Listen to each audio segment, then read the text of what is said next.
আসসালামু আলাইকুম রহমতুল্লাহি ওবরাকাতুহু।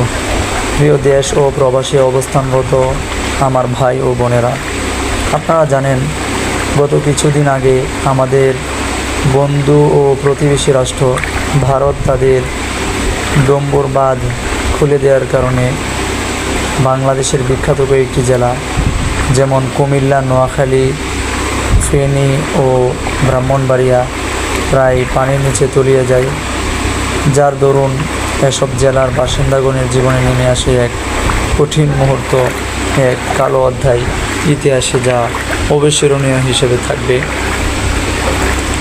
প্রিয় দেশবাসী, এই বন্যার কারণে অনেক সন্তান তার বৃদ্ধ বাবার দেহকে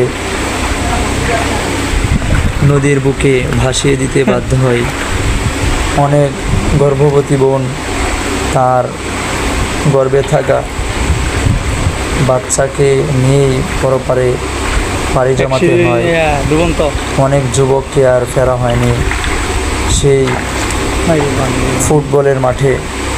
অনেক শিশু শেষবারের মতো তার মায়ের কোলে উঠতে সুযোগ পায়নি। আমি মনে করি ভারতের মতো বন্ধু আমাদের না হোক, আমাদের জীবনে না হোক। জীবনে অনাহারে অর্ধাহারে খেয়ে না খেয়ে থাকবো, তবু ভারতের মতো বন্ধু আমাদের জীবনে না আসুক। ভারতের মতো বন্ধু থাকলে আমি মনে করি শত্রুর কোনো প্রয়োজন হয় না। আল্লাহ তাআলা আমাদেরকে হেফাজত করুক, আমিন।